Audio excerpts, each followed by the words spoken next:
Hi అండి, ఈరోజు నేను చేయబోయే రెసిపీ కొబ్బరి కూర. తక్కువ ఇంగ్రీడియంట్స్తో లంచ్ బాక్స్లోకి క్విక్గా రెడీ చేసుకోవచ్చు. ముందుగా 2 కొబ్బరి చిప్పాలు తీసుకొని వాటిని సన్నగా ముక్కలు కట్ చేసి పెట్టుకోండి. ఒక మిక్సీ జార్ తీసుకొని కట్ చేసిన కొబ్బరి ముక్కలను సగం వరకు యాడ్ చేసి బ్లెండ్ చేసుకోండి. దీనిలో వాటర్ ఏమీ యాడ్ చేయొద్దండి. ఈ విధంగా కొబ్బరి మొత్తాన్ని బ్లెండ్ చేసుకొని ఒక ప్లేట్లోకి తీసుకోండి. తరువాత 3 ఉల్లిపాయలను 2 పచ్చిమిరపకాయలను సన్నగా కట్ చేసి పెట్టుకోండి. స్టవ్ వెలిగించి ప్యాన్ పెట్టి 2 టేబుల్ స్పూన్ ఆయిల్ వేసి హీట్ అయ్యాక 1 టేబుల్ స్పూన్ పచ్చిశనగపప్పు, 1 టేబుల్ స్పూన్ మినపప్పు, 1 టేబుల్ స్పూన్ జీలకర్ర, 1 టేబుల్ స్పూన్ ఆవాలు వేసి వేగనివ్వండి.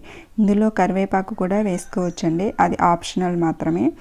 అవి వేగిన తర్వాత ఉల్లిపాయ పచ్చిమిరపకాయ ముక్కలు, 1/2 టేబుల్ స్పూన్ పసుపు, 1 టేబుల్ స్పూన్ సాల్ట్ వేసి ఒకసారి కలుపుకోండి.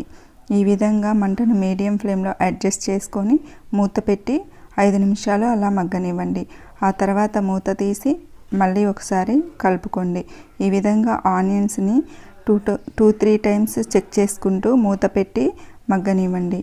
ఫైనల్గా ఆనియన్స్ ఎర్రగా ఫ్రై అవుతాయండి.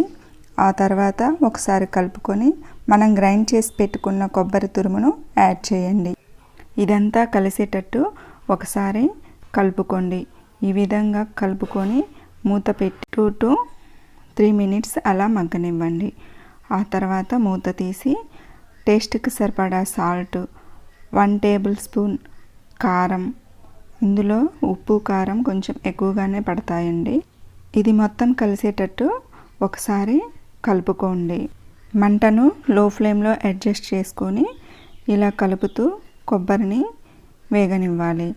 ఈ విధంగా ఒక 2 మినిట్స్ తర్వాత కొబ్బరి అంతా వేగిపోతుందండి.